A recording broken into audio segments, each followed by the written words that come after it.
जय हिंद कमांडो। मैं योगी Dhakre वाइराज defence class channel पर आपका हार्दिक अभिनंदन और स्वागत करता हूं और मैं आशा करता हूं कमांडोज मेरे सेहत बढ़िया होंगे।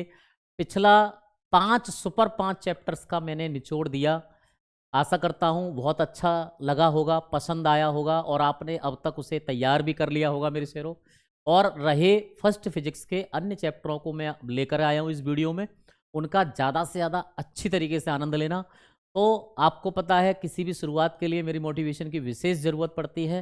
तो बस ज़बरदस्त मोटिवेशन के साथ आज के सेशन की शुरुआत करते हैं कि ख्वाब बड़े हैं सफ़र बड़ा है, ख्वाब बड़े हैं सफ़र बड़ा है, कई मंजिल पार कर गया हूँ, कई मंजिल पार कर गया हूँ, रुका नहीं हूँ और थका नहीं हूँ, रुका नहीं हूँ और थका नहीं हूँ। और कैसे कह दूँ कि मैं हार गया हूँ, कैसे कह दूँ कि मैं हार गया हूँ कमांडोज। इसी ज़बरदस्त शुरुआत के साथ और रहे बच्चे चैप्टर्स को पढ़ते हैं। फिर अगली वीडियो में सेकंड फिजिक्स का पूरा डाटा लेकर के आऊँगा कल, जिससे कल के पेपर में आपको किसी भी तरह की कोई दिक्कत ना हो मेरे शेरों। हर तरीके से साथ, तो हर तरीके से तुम लोगों के साथ हूँ। बस जज्बे से जुड़े रहो अच्छी तरीके से। और जिन बच्चों ने अभी भी चैनल को सब्सक्राइब नहीं किया है वो चैनल को सब्सक्राइब कर लो और अधिकतर बच्चों तक पहुँचा दो जिन्हें इसकी आवश्यकता है। तो समय न गवाते हुए मेरे शेरों जल्दी से सेशन की शुरुआत करते हैं। तो आपको बता दूं, तो छठवां चैप्टर है, 5 चैप्टर हमने कंप्लीट कर लिए थे। छठवां चैप्टर है विद्युत धारा के चुंबकीय प्रभाव। विद्युत धारा के चुंबकीय प्रभाव इस समय हम पढ़ रहे हैं फास्ट ट्रैक रिवीजन और अच्छी तरीके से समझते हैं चुंबकीय क्षेत्र। चुंबकीय क्षेत्र क्या होता है कि ऐसा क्षेत्र जिसमें चुंबकीय सुई पर कोई बल आरोपित होता है जिससे वो दिशाओं में एक निश्चित दिशा में घूमना शुरू कर देती है, इसे उसका चुंबकीय क्षेत्र कहते हैं। चुंबकीय क्षेत्र को बी से प्रकट करते हैं। वही कमांडो वैद्युत क्षेत्र को किससे प्रकट करते हैं? वैद्युत क्षेत्र को ई से प्रकट करते हैं। ई को वैद्युत क्षेत्र से और चुंबकीय क्षेत्र को बी से प्रकट करते हैं।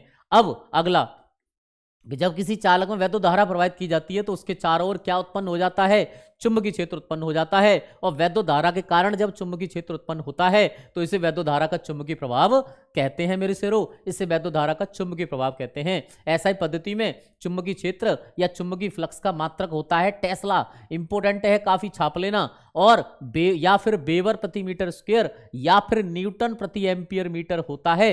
3 मात्राओं को छाप लो। क्या? या तो टेस्ला है या फिर वेबर प्रति मीटर स्क्वायर है या फिर न्यूटन प्रति एम्पियर मीटर है। इन मात्रकों को, चुंबकीय क्षेत्र या फ्लक्स के मात्रकों को अच्छे से दिमाग में बैठा लो। एक गॉस बराबर होता है मेरे शेरों 10⁻⁻4 टेस्ला होता है। वहीं एक टेस्ला बराबर कितना होगा? वहीं एक टेस्ला बराबर होता है 10⁻+4 गॉस होते हैं। यहां तक किसी को कोई दिक्कत? दाएं हाथ के नियम से हम चुंबकीय क्षेत्र की दिशा निकालेंगे। तो दाएं हाथ के नियम से, है ना। अब ओरस्टेड का प्रयोग करते हैं। ओरस्टेड ने क्या प्रयोग किया? विद्युत धारा और गतिमान आवेश अपने चारों ओर क्या उत्पन्न करता है?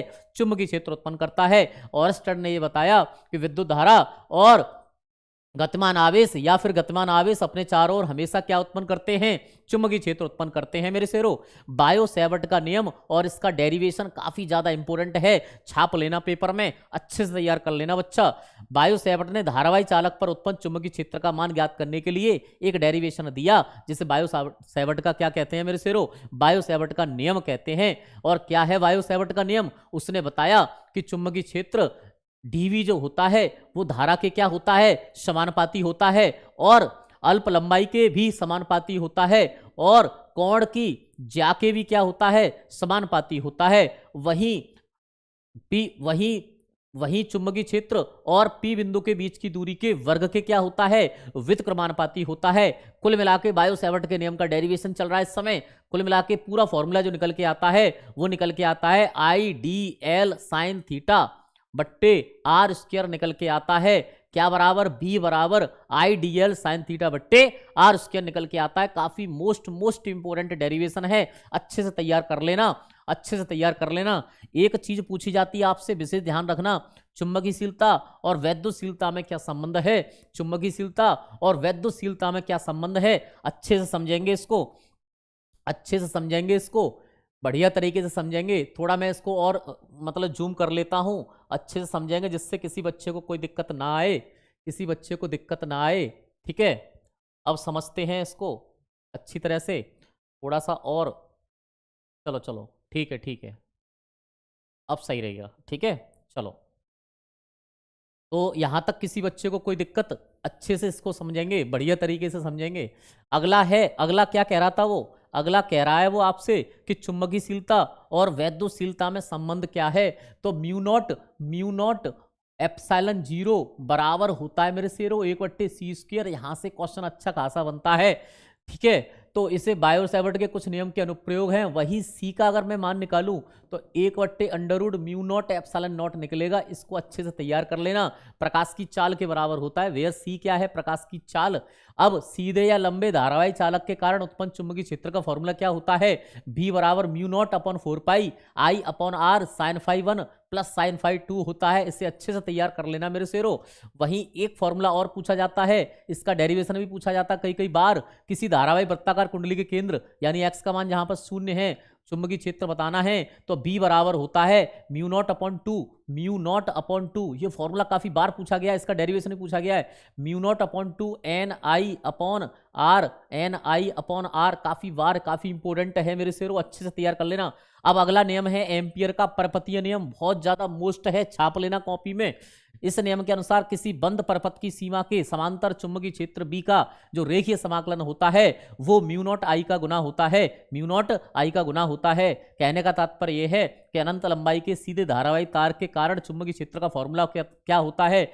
μ0/2π क्या होता है? μ0/2π I/r होता है। μ0/2π I/r होता है बच्चा। वहीं मैं आपसे ये कहूं कि μ0 का मान कितना होगा? μ0 का मान दिमाग में बैठा लो, 4π गुणा 10⁻⁻7 होता है। या आपसे कहे μ0/4π का मान कितना बच्चा, तो आप बताएंगे 10⁻7 होता है। यहां तक किसी बच्चे को कोई दिक्कत हो तो बता दो, यहां तक किसी बच्चे को कोई दिक्कत हो। अब इसके बाद आपसे एम्पियर के परपतीय नियम पर आधारित कुछ अनुप्रयोग पूछे जाते हैं। जैसे लंबी प्रणालिका के भीतर चुंबकीय क्षेत्र आपसे पूछा जाए तो बी बराबर होता है μ0 Ni यानी मोनाई पूछा जाता है, कई कई बार पूछा गया है। यहां तक किसी बच्चे को दिक्कत? टॉरॉइड पर सवाल पूछे जाते हैं कि टॉरॉइड की कोर के बाहर सभी बिंदुओं पर चुंबकीय क्षेत्र कैसा रहता है? शून्य होता है, शून्य होता है। यहां तक किसी बच्चे को कोई दिक्कत? अगला टॉपिक है गतिमान आवेश पर चुंबकीय बल, काफी बार पूछा गया मेरे शेरों। चुंबकीय क्षेत्र में किसी गतिमान आवेश पर लगने वाले बल को हमेशा लॉरेंज बल कहा जाता है मेरे शेरों। क्या कहा जाता है? इसे लॉरेंज बल कहा जाता है। और यदि क्यू आवेश चुंबकीय क्षेत्र बी में v वेग से गति कर रहा है तो आवेश पर लगने वाला लॉरेंज बल का फॉर्मूला होता है F बराबर QVB sin थीटा होता है मेरे शेरों। F बराबर बकूबी sin थीटा, ध्यान रखें विशेषकर, F बराबर QVB sin थीटा होता है, काफी बार पूछा गया है। अब मान लो चुंबकीय बल की दिशा V और B दोनों के क्या होती है? हमेशा लंबवत होती है। वेग के और चुंबकीय क्षेत्र के हमेशा चुंबकीय बल की दिशा लंबवत होती है मेरे शेरों। अब कंडीशन है कि थीटा का मान अगर 0 है तो इसका मतलब है कि कण सरल रेखीय गति में गति करेगा। अगर थीटा का मान 90 है तो समझ लो कण की गति कैसी हो जाएगी? वृत्ताकार हो जाएगी या कुंडलीनुमा हो जाएगी मेरे शेरों। यहां तक किसी बच्चे को कोई दिक्कत? एक न्यूमेरिकल पूछा जाएगा आप पर, इस पर आधारित कि आवेशित कण के वृत्ताकार पथ की त्रिज्या क्या होती है? R बराबर MB/QB होती है। R बराबर MB/ क्या होती है? QB होती है। अच्छे से छाप लेना इसको। वहीं मैं आपसे कहूं एक फॉर्मूला और पूछा जाएगा आपसे। यहां ये दे रखा है, आपसे फॉर्मूला पूछा जाएगा कि संयुक्त विद्युत और चुंबकीय क्षेत्र में गति में फॉर्मूला क्या होता है, यानी V बराबर फॉर्मूला क्या होता है? विद्युत क्षेत्र बट्टे चुंबकीय क्षेत्र, काफी ज्यादा इंपॉर्टेंट फॉर्मूला है और इस पर सवाल भी बनता है। कण के वेग, अगर विद्युत क्षेत्र और आपसे चुंबकीय क्षेत्र के संदर्भ में आपसे कुछ वेग पूछता है तो आप इसका जवाब दे देंगे। वहीं आप तैयार कर लें लॉन्ग में डेरिवेशनों के अलावा लॉन्ग में थ्योरी याद कर लें कि साइक्लोट्रॉन पर टिप्पणी आ सकती है पूछने के लिए। तो साइक्लोट्रॉन क्या होता है? आवेश कणों को या आयनों को बहुत ज्यादा ऊर्जा देने के लिए या त्वरित करने के लिए एक उपकरण होता है जिसे क्या कहा जाता है? जिसे साइक्लोट्रॉन कहा जाता है। यहां तक किसी बच्चे को कोई समस्या हो तो वो चर्चा करे। यहां तक किसी बच्चे को कोई समस्या हो तो वो चर्चा करे। अगला हम पढ़ते हैं। बहुत सुंदर, अगला पेज पहले से जूम है, अच्छे से समझ लेंगे इसको, ठीक है। अब साइक्लोट्रॉन को बस इतना तो यही पूछा जाएगा, यहां कोई दिक्कत नहीं है। वैसे साइक्लोट्रॉन को छोड़ते समय आयन की गति ऊर्जा का फॉर्मूला होता है K बराबर Q² B square R square upon 2m होता है, जहां आर डीज की त्रिज्या होती है, जहां आर डीज की त्रिज्या होती है। अब आ जाओ, किसी विद्युत धारावाही चालक पर चुंबकीय बल पूछा जाता है, काफी ज्यादा इंपॉर्टेंट टॉपिक है। विद्युत धारावाही चालक पर चुंबकीय बल काफी बार पूछा गया आपसे। तो चुंबकीय बल होता है F बराबर बिल साइन थीटा, F बराबर BIL साइन थीटा, काफी बार पूछा जाता है। F बराबर बिल साइन थीटा काफी बार पूछा जाता है। ये डेरिवेशन तो आप छापी लो कि दो समांतर धारावाही तारों के बीच लगने वाला बल F/L वाला, काफी बार इस पर सवाल भी पूछा जाता है और इसका डेरिवेशन भी पूछा जाता है। F/L बराबर म्यू नॉट अपॉन 4 पाई 2I1I2/R, या फिर इसका फॉर्मूला डायरेक्ट लगा दो, म्यू नॉट अपॉन 4 पाई 2I1I2/R, या फिर 10 की पावर -7 2I1I2/R वाला। ये काफी इंपॉर्टेंट है, छाप लेना, इस पर सवाल भी पूछा जाता है। कुछ भौविकल्पी प्रश्न हैं, उनकी चर्चा कर लेते हैं। चुंबकीय क्षेत्र का मात्रक क्या होता है? तो चुंबकीय क्षेत्र का मात्रक वेबर प्रति मीटर स्क्वायर होता है, या टेस्ला होता है, या न्यूटन प्रति एम्पियर मीटर होता है। चुंबकीय क्षेत्र उत्पन्न किया जा सकता है, चुंबकीय क्षेत्र केवल गतिमान आवेश पर उत्पन्न किया जा सकता है। तीसरा प्रश्न है, हीलियम नाभिक 0.8 मीटर त्रिज्या के वृत्त में प्रति सेकंड चक्कर लगा रहा है, वृत्त के केंद्र पर चुंबकीय क्षेत्र बताइए। काफी इंपॉर्टेंट सवाल है। तो बस वृत्त के केंद्र की बात यहां आ जाती है, तो हमें चुंबकीय क्षेत्र का फॉर्मूला B बराबर म्यू नॉट I2R लगाना पड़ता है, और I बराबर Q/T से सॉल्व कर लेते हैं। और जब हीलियम की बात कर रहा है तो हीलियम में Q का मान कितना लेना पड़ता है? हमें 2 इलेक्ट्रॉन लेना पड़ता है, 2 इलेक्ट्रॉन लेना पड़ता है। कैसे पता किया ये? Q बराबर फॉर्मूला होता है Ne। अब N की संख्या कितनी है? यहाँ पे 2 है, तो 2E हो जाता है, रख देंगे, आंसर निकल आएगा आपका। अगला क्वेश्चन है आपका, धारावाही चालक के चारों ओर उत्पन्न क्षेत्र बताइए। तो केवल धारावाही चालक में केवल चुंबकीय क्षेत्र उत्पन्न होता है मेरे शेरों, केवल चुंबकीय क्षेत्र उत्पन्न होता है।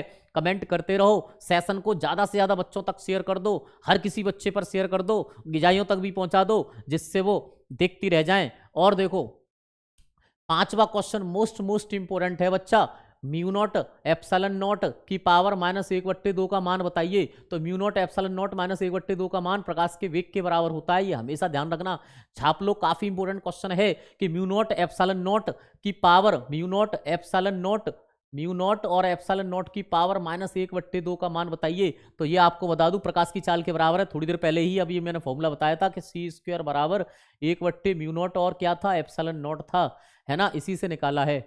और अगला क्वेश्चन है, छठवां प्रश्न है कि एक इलेक्ट्रॉन और प्रोटॉन जिनकी गतिज ऊर्जा समान है, एक समान चुंबकीय क्षेत्र के लंबवत प्रक्षेपित किया जाता है, पथ की त्रिज्या बताओ। तो सीधी सी बात है, पथ की त्रिज्या का फॉर्मूला होता है R बराबर mb/qb।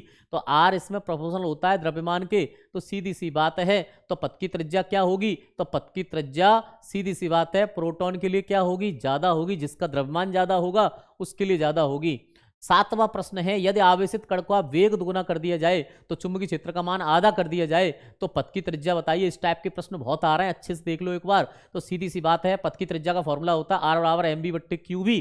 तो वो क्या कह रहा है कि वेग को दुगुना कर दिया जाए, तो वेग को एक बार दुगुना कर दो, R बराबर फॉर्मूला है, अब R' निकालने जा रहा हूं, तो वेग को दुगुना करवा रहा है, वेग को दुगुना 2b कर दिया। अब क्या कह रहा है? पथ की त्रिज्या, चुंबकीय क्षेत्र का मान आधा करवाना चाह रहा है, तो चुंबकीय क्षेत्र का मान यानी Q तो Q रहेगा, चुंबकीय क्षेत्र का मान आधा करवाना चाह रहा है, b/2 करना चाह रहा है। तो कुल मिला के आपको पता है, कुल मिला के फॉर्मूला अगर मैं देखूं तो mb/qb तो फॉर्मूला वही रह गया। यहाँ पे कितना आ गया? 4 आ गया। ये किसका मान है? ये R का मान है। तो सीधी सी बात है, पथ की त्रिज्या जो है कितनी गुनी हो गई? 4 गुनी हो गई मेरे शेरों, 4 गुनी हो गई। यहां तक किसी बच्चे को दिक्कत? आठवां क्वेश्चन है, एक प्रोटॉन व अल्फा कण समान वेग से एक समान चुंबकीय क्षेत्र में लंबवत प्रवेश करते हैं, यदि उनके परिक्रमण काल के अनुसार T1 T2 हो, तब क्या फॉर्मूला होगा? तो सीधी सी बात है, T बराबर फॉर्मूला होता है 2πm/qb होता है फॉर्मूला। तो ऐसे केस में आप T1 T2 करेंगे। अगर कह रहा है लंबवत प्रवेश कर रहा है और कण समान वेग से गति कर रहा है, तो अब इसमें परिक्रमणकाल T1 T2 के मान निकालने हैं। तो T1 का फॉर्मूला क्या बनेगा? 2πmp। यानी अगर मैं प्रोटॉन के लिए बात करूं तो प्रोटॉन के लिए और अल्फा कण के लिए कह रहा है, तो Tp बराबर क्या हो जाएगा? 2π और प्रोटॉन का द्रव्यमान बट्टे Q मतलब प्रोटॉन का आवेश, और बीच चुंबकीय क्षेत्र तो सेम रहेगा। ऐसे ही अब किसका निकाल लूं? अल्फा कण का, T अल्फा यहां से यानी बराबर यहां लगा दे रहा हूं, इसको हटा दे रहा हूं। तो ऐसे ये होगा 2πm अल्फा कण का द्रव्यमान, और ऐसे ही Q अल्फा कण का आवेश, और B आपको कट रहा है सो काट दो, B से B काट दो और 2π से 2π काट दो। कुल मिला के एक रिलेशन निकल के आएगा कि MP बट्टे एम पी बट्टे एम अल्फा, एम पी बट्टे एम अल्फा गुणा two Q P, two Q P बट्टे क्या हो जाएगा क्यू पी। यानी कुल मिला के आपको ये पता होना चाहिए कि प्रोटॉन का जो जो अल्फा कण का द्रव्यमान होता है वो सीधा सीधा पता है आपको 4 प्रोटॉनों के द्रव्यमान के बराबर होता है, ये चीज विशेष ध्यान रखें। और अल्फा कण का जो आवेश होता है ना, वो आवेश होता है तो वो 2 प्रोटॉनों के आवेश के बराबर होता है। ये दो चीज अगर रख देंगे तो आपका रिलेशन 1/2 निकल के आ जाएगा, सीधा सीधा सा है। और आपको पता है हीलियम को ही अल्फा कण कहा जाता है, हीलियम को ही अल्फा कण कहा जाता है मेरे शेरों। और 2He4 इसका फॉर्मूला होता है, द्रव्यमान 4 गुना और इसका जो परमाणु क्रमांक है वो 2 गुना होता है। यहां तक किसी बच्चे को कोई दिक्कत। 9वां क्वेश्चन कह रहा है कि 1 मीटर की दूरी पर स्थित 2 समांतर तार में क्रमशः 1 एम्पियर और 3 एम्पियर की धारा बह रही है, एक दूसरे से विपरीत दिशा में प्रवाहित हो रही है। दोनों तारों के बीच प्रति मीटर लंबाई, जब जहां कह दे तो समझ लो F/L वाला डेरिवेशन है, ये F/L वाला फॉर्मूला लगेगा। F/L म्यू नॉट अपॉन कौन सा लगेगा 2 और I1 I2 बट्टे क्या लगेगा मेरे शेरों R लगेगा। I1 I2 का मान रख देंगे, म्यू नॉट अपॉन 2 का मान आपको पता है कितना होता है 2 × 10⁻⁷ और I1 का मान कितना है, कितने कितने एम्पियर थी 1 एम्पियर और 3 एम्पियर। और R कितनी है 1 मीटर की दूरी पर है, 1 मीटर की दूरी पर है, काट पीट कर लेंगे 3 दूनी 6 × 10 कितना आ जाएगा माइनस के साथ न्यूटन मीटर हो जाएगा। सीधा सीधा सा इसका आंसर हो जाएगा। इस तरीके से आपने ये कर लिया। 10वां प्रश्न और है इसमें, चुंबकीय क्षेत्र बी में वेग v से गतिमान आवेश q के कण पर लगने वाला घटक। आपको फॉर्मूले इस तरीके से ही पूछे जाएंगे मेरे शेरों, फॉर्मूले तो चाट जाओ अच्छी तरीके से। तो फॉर्मूला क्या होता है आपका, सीधी सीधी सी बात है, QVV होता है, क्योंकि V और B का क्रॉस प्रोडक्ट होता है, क्रॉस प्रोडक्ट होता है। एम्पियर का प्रपतीय नियम चाट जाओ बढ़िया तरीके से कि B यानी B.dl बराबर म्यू नॉट आई होता है मेरे शेरों, म्यू नॉट आई होता है। एक आपसे अच्छा सा क्वेश्चन और पूछा जाता है, एक आपसे न्यूमेरिकल और पूछा जाएगा। अच्छा न्यूमेरिकल है मेरे शेरों, बढ़िया सा है, अच्छा सा है। देख लो कि लंबी धारावाही प्रणालिका के भीतर अक्ष पर किसी बिंदु पर चुंबकीय क्षेत्र के चुंबकीय बल क्षेत्र का सूत्र लिखिए। तो आपसे सूत्र पूछा गया कई कई बार, तो अच्छी तरह से इसको तैयार कर लो। जब भी पेपर में कोई आप फॉर्मूला लिखें या कुछ लिखें तो जहां में उसके बारे में जरूर लिखें सारी जानकारी। तो चुंबकीय क्षेत्र बी बराबर होता है म्यू नॉट NI/L होता है। तो कुल मिला के म्यू नॉट और N/L आपको पता है यहाँ पे क्या है, स्मॉल n जो होता है परिनालिका के प्रति मीटर लंबाई में फेरों की क्या होती है, संख्या होती है। तो कई तरीके से इस फॉर्मूले को लिख सकते हैं। तो B बराबर मोनाई वाला फॉर्मूला लगा सकते हैं, वेयर n का मतलब होता है बड़ी N/L, ठीक है, प्रति मीटर फेरों की संख्या। यहाँ तक किसी बच्चे को दिक्कत हो तो बताए। और अगला चैप्टर आपकी स्क्रीन पर है, 6वां चैप्टर हम कंप्लीट कर चुके हैं, 6वां चैप्टर हम कंप्लीट कर चुके हैं। एक एक करके सारे चैप्टरों को अच्छे से खा जाना है, अच्छे से खा जाना है। एक बार अच्छी तरीके से देख लेंगे, अच्छी तरह से समझेंगे इसको, बढ़िया तरीके से। बड़ा कर दिया मैंने, जूम कर दिया, अब समझेंगे। 7वां चैप्टर आपकी स्क्रीन पर है, धारा लूप पर वॉल्यूम का आघूर्ण और चल कुंडली धारा मापी आपका फास्ट ट्रैक रिवीजन कराने जा रहा हूं। क्या है आप पर पूछा गया, सबसे पहले टॉपिक है धारा लूप पर वॉल्यूम का आघूर्ण क्या होता है, टाउ बराबर IAV sin थीटा होता है फॉर्मूला। वेयर आई धारा होती है बेटा, ए यहाँ पे क्षेत्रफल होता है, बी चुंबकीय क्षेत्र होता है। तो वो कह रहा है धारा लूप पर वॉल्यूम का आघूर्ण चुंबकीय क्षेत्र में जो स्थित है। यदि कुंडली में मान लो n फेरे हैं बच्चा, और ये किसी भी ये जो सूत्र है ना वो आयताकार वृत्ताकार अन्य कोई लूप के लिए बिल्कुल फिक्स है, सबके लिए लागू होता है। आयताकार के लिए भी लागू हो जाएगा, वृत्ताकार के लिए भी लागू हो जाएगा, और अन्य प्रकार का कोई लूप है सबके लिए लागू हो जाएगा ये फॉर्मूला। तो टाउ बराबर नायाब साइन थीटा फॉर्मूला होता है NIAV, आप ध्यान रखें फॉर्मूला साइन थीटा होता है टाउ बराबर, है ना। तो कुल मिला के वॉल्यूम का आघूर्ण निकालने के लिए आ जाए, एक समान बाह्य चुंबकीय क्षेत्र में स्थित धारा लूप पर वॉल्यूम का आघूर्ण निकालने के लिए आ जाए तो टाउ बराबर NIAV साइन थीटा लगाएंगे। अब इसमें कुछ शर्तें हैं।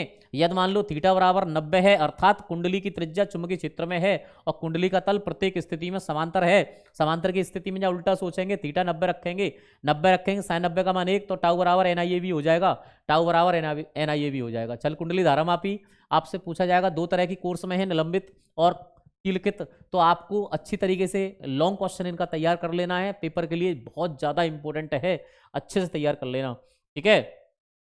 इसके बाद एक सवाल आपका, कुछ चीजें छोटी छोटी और पूछी जाती हैं, जैसे जैसे आपसे पूछा जाता है कि आदर्श अमीटर का प्रभावी प्रतिरोध कितना होता है, 0 विकल्प में क्वेश्चन पूछा जाता है आपसे। और धारा मापी को अगर हमें अमीटर में बदलना हो, इसके लिए सवाल आता है S बराबर I G upon I minus I G into capital G. Capital G क्या है यहाँ पे, धारामापी कुंडली का प्रतिरोध है, और आई जी क्या है, धारामापी में धारा है, प्रवाहित धारा है, और आई क्या है, कुल कुल धारा है। और एक फॉर्मूला, अब धारामापी का वोल्ट मीटर में रूपांतरण पूछा जाता है। ये टॉपिक दोनों ही मोस्ट इंपोर्टेंट है, अच्छे से तैयार कर लेना, लॉन्ग क्वेश्चन में आते हैं। आदर्श वोल्ट मीटर का प्रभावी प्रतिरोध क्या होता है, हमेशा अनंत होता है, और आदर्श मीटर का प्रभावी प्रतिरोध हमेशा शून्य होता है। धारामापी को वोल्ट मीटर में रूपांतरित करने के लिए फॉर्मूला होता है एस बराबर वी बट्टे आई जी माइनस जी होता है। वहीं धारामापी को मीटर में रूपांतरित करने का फॉर्मूला होता है एस बराबर आई जी बट्टे आई माइनस आई जी इंटू जी होता है। दोनों फॉर्मूलों को तैयार कर लो, अंतर से बता दिया मैंने। उसके बाद आपसे चुंबकीय द्विध्रुव आघूर्ण पूछाता है, मनिया वाला फॉर्मूला एम बराबर एन इंटू आई इंटू ए पूछा जाता है, काफी बार पूछा गया है। अच्छे से समझेंगे, अच्छे से समझेंगे, इसको बढ़िया तरीके से समझेंगे, है ना। घबराने किसी बच्चे को आवश्यकता नहीं है, किसी भी बच्चे को घबराने की आवश्यकता नहीं है, अच्छे से समझेंगे बढ़िया तरीके से, ठीक है, अच्छे से समझेंगे बढ़िया तरीके से, तो घबराने की किसी भी बच्चे को कोई आवश्यकता नहीं है, ठीक। अगला अगला टॉपिक है आपका यहाँ पे, इसके बाद चुंबकीय ध्रुव मनीय वाला फॉर्मूला लगा देंगे। अब आपको पता है चुंबकीय ध्रुव आघूर्ण एक सदिश राशि होती है, इसका मात्रक एम्पियर मीटर स्क्वायर होता है, और विमा एल स्क्वायर ए होती है। और लूप के लिए एम बराबर, आप लूप में धाराएं यानी लूप में फेरों की संख्या हट जाती है तो मियाँ वाला फॉर्मूला लगा देंगे, एम बराबर ई ए हो जाएगा। और परनालिकल के लिए मनीय वाला फॉर्मूला लगेगा। इस तरीके से दंड चुंबक के लिए एम इंटू 12 वाला फॉर्मूला लग जाएगा। इतना करने के बाद आप सीधे सीधे चलते हैं कुछ न्यूमेरिकल्स पे, ठीक है, जो काफी बार पूछे गए हैं। जैसे 25 ओम का प्रतिरोध एक धारामापी 10 मिली एम्पियर की धारा के लिए पूर्ण स्केल विक्षेप देता है। इसकी भाषा थोड़ी अजीब सी रहती है चैप्टर में, फिर भी घबराना नहीं है, अच्छे से समझना है। इसे 100 वोल्ट परास के वोल्ट मीटर में परिवर्तित करने के लिए आवश्यक श्रेणी प्रतिरोध बताना है। तो फॉर्मूला होता है आर बराबर V upon I minus R A वाला फॉर्मूला लगा देंगे और इसको सॉल्व कर लेंगे। निम्न में किस मीटर का प्रतिरोध सबसे ज़्यादा होता है, तो वोल्ट मीटर का प्रतिरोध आपको पता है सबसे ज़्यादा होता है, पूछा जाता है। अब यहाँ पे फिर फॉर्मूला पूछा है, एल लंबाई के एक स्टील के तार के चुंबकीय आघूर्ण एम है, इसे अर्धवृत्ताकार चाप से मोड़ा जाता है, चुंबकीय आघूर्ण बताओ। तो चुंबकीय आघूर्ण का फॉर्मूला होता है एम बराबर 2m बट्टे पाई और एम बराबर m इंटू एल, ठीक है। आपसे कुछ सवाल और पूछे जाते हैं, जैसे कि एल मीटर लंबाई की एक चालक तार को वृत्ताकार लूप में मोड़ा जाता है, आई एम्पियर की धारा प्रवाहित की जाती है, लूप का चुंबकीय आघूर्ण बताइए, फॉर्मूला पूछ रहा है आपसे। तो मियाँ वाला फॉर्मूला पूछ रहा है, और मियाँ वाले फॉर्मूले को और एडजस्ट कर लेंगे। तो ए क्या है, क्योंकि वो क्या कह रहा है, तार है, तार की त्रिज्या यानी लूप वृत्त बन जाएगा, तो आई पाई आर स्क्वायर हो जाएगा। और आपको पता है आई पाई और आर का मान कितना होता है, एल अपॉन 2 पाई होता है, इसका स्क्वायर कर देंगे। तो I pi L square upon 4 pi square हो जाएगा, एक पाई से एक पाई काट देंगे, तो I L square upon 4 pi formula बनेगा। ये काफ़ी मोस्ट इंपोर्टेंट है, छाप लेना, काफ़ी बार पूछा गया है। कुछ डायरेक्ट सवाल पूछे जाते हैं, जैसे एक वृत्ताकार धारा लूप का चुंबकीय द्विध्रुव आघूर्ण एम है, धारा लूप की त्रिज्या आदि कर दी जाए, चुंबकीय आघूर्ण क्या होगा, इसी पर आधारित है। तो सीधा सीधा कर देंगे मियाँ वाले फॉर्मूले से, और ए का मान रख देंगे, तो m/4 होगा, m/4 हो जाएगा, इसका आंसर करेक्ट हो जाएगा। तो मान रख देंगे, तो त्रिज्या जब आदि करने कहेगा ना, तो उसका m/4 बन जाएगा। यहाँ तक किसी बच्चे को कोई दिक्कत हो तो बताए। अगला चैप्टर हमारी स्क्रीन पर है, और धांसू चैप्टर है, अच्छे से समझने की पूरी कोशिश करेंगे, इसको अच्छे से समझने की पूरी कोशिश करेंगे। अगला चैप्टर आपकी स्क्रीन पर है, जिसका नाम है क्या, जिसका नाम है पृथ्वी का चुंबकीय क्षेत्र। पृथ्वी का चुंबकीय क्षेत्र आपकी स्क्रीन पर है, 8वां चैप्टर है। जल्दी जल्दी से खत्म करेंगे सारे चैप्टर्स को, जिससे आपको आनंद आए। पृथ्वी का चुंबकीय क्षेत्र, चुंबक और चुंबकत्व अच्छे समझेंगे। ऐसे पदार्थ जो अपने चारों ओर एक चुंबकीय क्षेत्र उत्पन्न करते हैं, उन्हें चुंबक कहते हैं। चुंबक के इस गुण को चुंबकत्व भी कहते हैं, ठीक है। चुंबक के समान ध्रुवों पर प्रतिकर्षण होता है, और अलग अलग ध्रुवों पर हमेशा आकर्षण होता है, और चुंबक के समीप उनके प्रभाव को चुंबकीय बल रेखाओं द्वारा प्रकट करते हैं। चुंबकीय ध्रुव आघूर्ण फॉर्मूला होता है m इंटू 12 होता है। चुंबकीय ध्रुव आघूर्ण एक सदिश राशि है, इसकी दिशा दक्षिण से हमेशा कहाँ होती है, साउथ टू नॉर्थ होती है, ये आप विशेष ध्यान रखेंगे। और चुंबकीय ध्रुव आघूर्ण का मात्रक होता है एम्पियर मीटर स्क्वायर या न्यूटन मीटर प्रति टेस्ला, इसका क्या होता है, मात्रक होता है। इसके बाद आप सीधे चलेंगे, इसके बाद हम आगे पढ़ेंगे। कुछ और इम्पोर्टेंट चीज़ें हैं जिनको हमें अच्छे से समझना है, बढ़िया से समझना है, अच्छे से समझना है, और बोर्ड पर आपके दे रखी हैं, अच्छे से इनको याद कर लेना बढ़िया तरीके से, ठीक है। चलो छोटी छोटी चीज़ें हैं, अच्छे से समझ जाना। अच्छे से समझ जाना बढ़िया तरीके से। अब आपकी स्क्रीन पर है चुंबकन तीव्रता, इसको हम आई से प्रकट करते हैं। चुंबकन तीव्रता को आई बराबर होता है m अपॉन वी, यानी सीधी सीधी सी बात है, चुंबकीय आघूर्ण और चुंबकीय आघूर्ण और चुंबकीय पदार्थ के एकांक आयतन में उत्पन्न चुंबकीय आघूर्ण के मान को चुंबकन तीव्रता कहते हैं। यानी चुंबकीय आघूर्ण और आयतन के अनुपात को चुंबकन तीव्रता कहा जाता है। ये एक सदिश राशि है, इसका मात्रक एम्पियर प्रति मीटर होता है। वहीं चुंबकीय क्षेत्र की तीव्रता को हम H से प्रकट करते हैं, या इसे चुंबकन क्षेत्र कहते हैं, और H बराबर होता है B upon mu naught minus I, हे बो मोए आई। तो H बराबर होता है B upon mu naught minus I, formula ध्यान रखेंगे। चुंबकन क्षेत्र का मात्रक या तीव्रता का मात्रक एम्पियर प्रति मीटर होता है, और चुंबकन तीव्रता का भी मात्रक एम्पियर प्रति मीटर होता है। अगला टॉपिक है चुंबकीयशीलता, म्यू नॉट से इसे प्रकट करते हैं। म्यू नॉट बराबर होता है बी अपॉन एच, चुंबकीय क्षेत्र और चुंबकीय प्रेरण, चुंबकीय क्षेत्र और चुंबकीयशीलता है ना, जो चुंबकीयशीलता है ना वो किसके बराबर होती है? चुंबकीयशीलता चुंबकीय क्षेत्र की तीव्रता और चुंबकीय क्षेत्र की तीव्रता और चुंबकन क्षेत्र के अनुपात के बराबर होती है। वहीं इसका मात्रक वेबर प्रति एम्पियर मीटर होता है या न्यूटन प्रति एम्पियर स्क्वायर होता है। यहाँ तक किसी बच्चे को कोई दिक्कत हो तो बताए। इसके बाद हम चलते हैं अगले टॉपिक पर। अगला टॉपिक है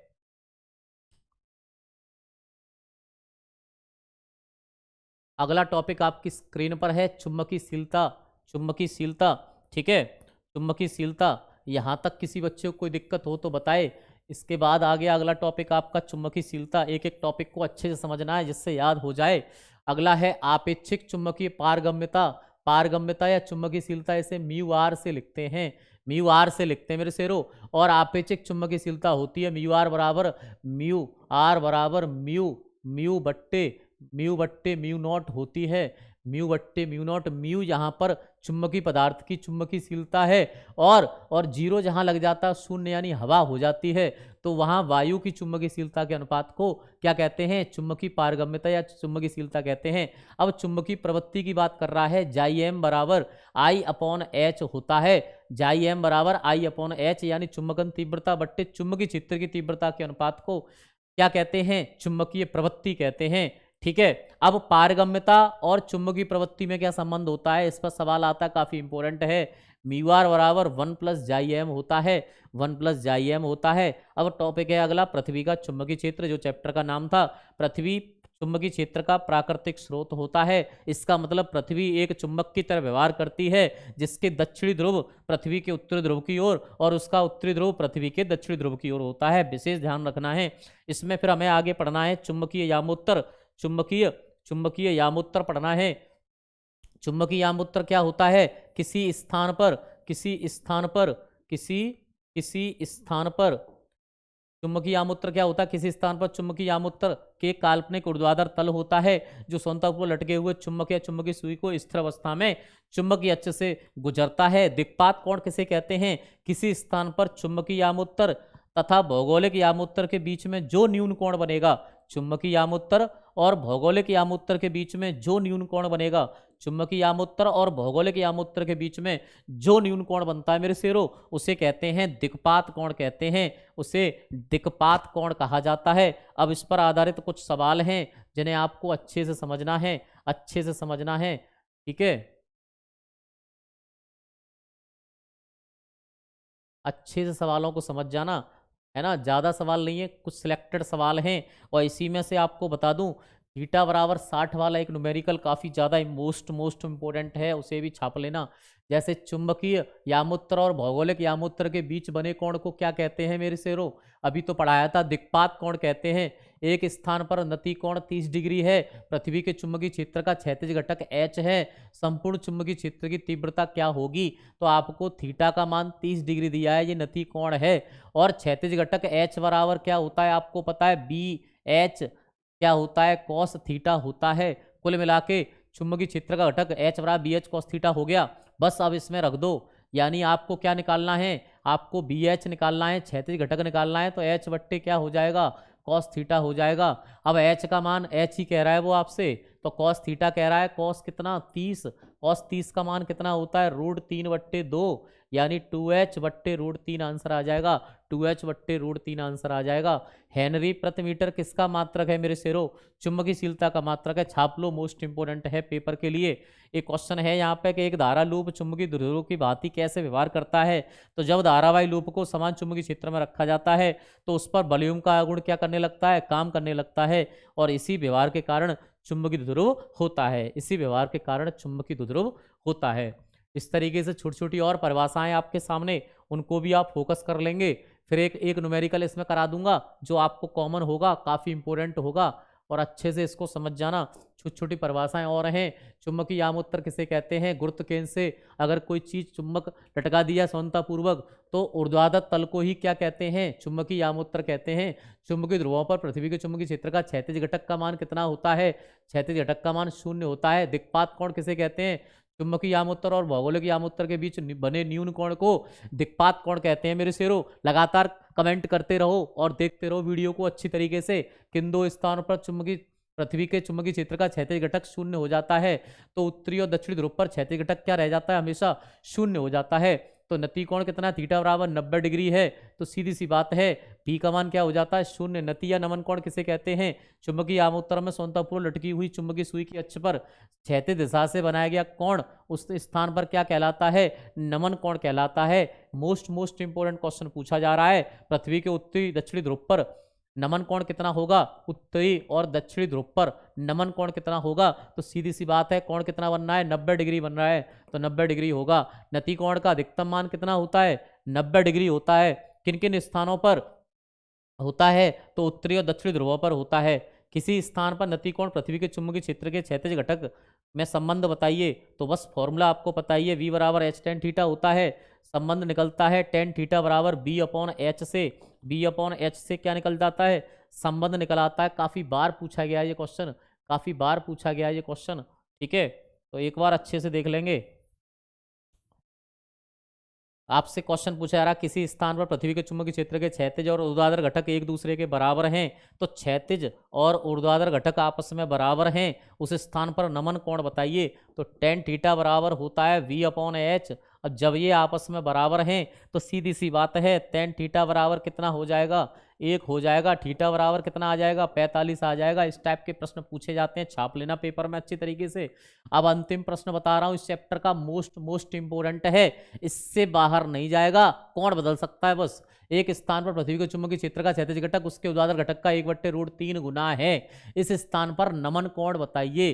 तो सीधी सी बात है, ऊर्ध्वाधर घटक का फॉर्मूला होता है BV बराबर BH sin थीटा, और BH बराबर क्या होता है, B cos थीटा होता है। tan थीटा यहाँ से बना लेंगे, तो सीधी सी बात है। वो आपसे क्या कह रहा है, वो कह रहा है क्षैतिज घटक उसके ऊर्ध्वाधर घटक का कितने गुना है, √1/√3 गुना है। और आप जानते हैं BV/BH बराबर क्या होता है, tan थीटा होता है। तो सीधी सी बात है, तो tan थीटा बराबर क्या बन जाएगा यहाँ से, √3 और √3, और थीटा में tan में किसका मान होता है, ये 60 डिग्री का होता है। इस तरीके से मेरे शेरों ये चैप्टर यहाँ पे फिनिश हो जाता है। यहाँ तक किसी को कोई दिक्कत हो बता दो, कमेंट जरूर करते रहना, यहाँ पे करते रहना कमेंट। किसी को कोई दिक्कत हो, 9वां चैप्टर हम पढ़ने जा रहे हैं मेरे शेरों।